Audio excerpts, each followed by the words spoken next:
بسم الله الرحمن الرحيم يا أيها الذين آمنوا كتب عليكم الصيام كما كتب على الذين من قبلكم لعلكم تتقون. Bismillahirrahmanirrahim. Ve salatu ve selamu ala seyyidina Muhammed ve ala alihi ve sahbihi ve sellem ecma'in. Değerli hürmetli kardeş ve bacılar, Esselamu aleyküm ve rahmetullahi teala ve berekatuhu. Bu ayeti kerime okunduğu ayet Bakara surasında 183. ayet Medine'de nazil olunmuştur. Bu ayeti kerimeni güzel bir şekilde tafsil edek ve beyan edek. Bu ayet-i kerime özellikle oruç ayını ve orucun faradiyatını bizlere beyan eder ve insan ne için oruç olur Allah subhanahu ve teala bizlere bilintirir. Baksak ayet-i kerimede ya eyyühellezine amenu. Burada nida eder kimleri? Müminleri. Mümin insanları ya nida'ti. Ya eyyühellezine amenu. O insanlar ki böyle mümindiler. Allah subhanahu ve teala onları nida eder. Nida teşrif yok teklif. Baksak yani ne manası? Ey Allah'ın subhanahu ve teala'nın birliğine, beraberliğine inancı olanlar, iman getirenler sizlerdendi. Baksak İbn Mesud Hazretleri buyurur. Her hangi kelimede eşittiyse, her hangi ayette eşittiyse ya eyyühellezine amenu kulağı verginen kulağı askinin o ayete. Çünkü ondan sonra yani bir şeyler Allah subhanahu ve teala istersen yapasan özünü emredirsene veyahut da Allah subhanahu ve teala bir şeyleri senden nehyedir ister onu yapmayasan. Yani ikisinde de sen ma'nisen meseleden. Ya eyyühellezine amenu burada nida eder Allah subhanahu ve teala kimleri? Müminleri. Yani bizleri inşallah hepimiz mümini Allah subhanahu ve teala bizi iman üzerine sabit ettin. Amin. Kutibe aleykumus siyam.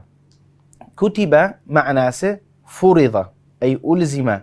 Üzerine ferz olundu. Oruç ferz olundu. Oruç ha zaman ferz olundu değerli kardeş ve bazılarım? 2. hicrada.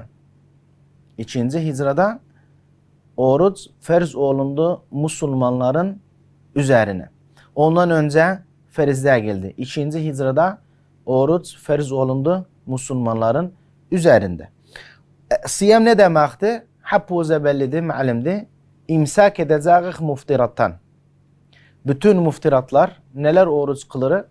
Onlardan biz cari kalarıq, imsak ederiz, imtina ederiz, yakınlaşmarıq. Hatta sebbah namazından tulu'ul fecr ve ila gurubi şems. Mağrib azanına kadar.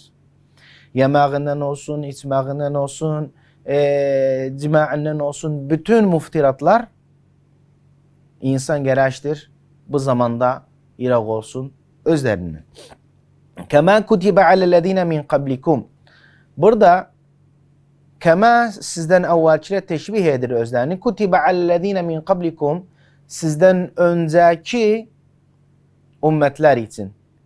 Yani burada bir büyük bir durmak isterik hakikaten yani bilintirir bize Allah subhanahu ve teala bi ennehu bu sadece sizler için değil. Bir Müslümanlar bir tesliye eder. Yani siz üzerinizden fiil haracı kaldırır. Sadece siz için değil bu mahsus.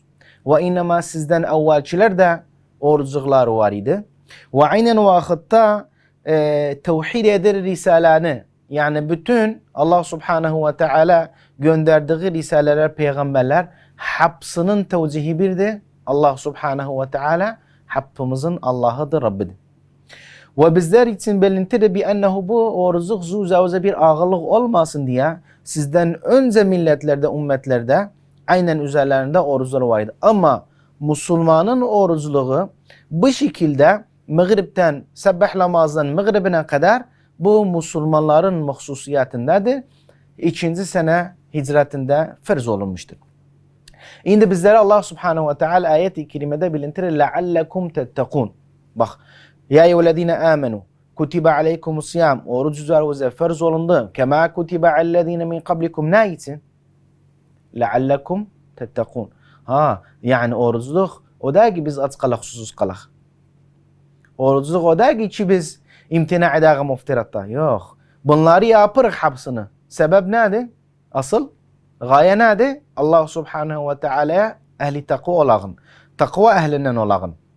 İden Allah Subhanahu Teala bizlerin ne azlığına ne susuzluğuna ihtiyaclar ki ve inneme bizler ehli takva olağın ve aynı vakitte biz birbirimizi anlayağın.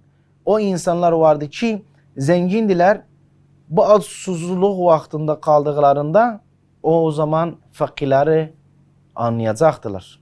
Yoksuzlukları anlayacaklar ve hissedecekler. İden değerli kardeş ve bacılarım, dedik oruç olmak o da için insanı mahrumiyetini yemekten içmekten yok ve inneme terbiye eder. Alıştırırsanı sabır, alıştırırsanı taavun, alıştırırsanı birlik, beraberlik. Her insan sabahtan akşama kadar aç kalır, fakir ve zengin.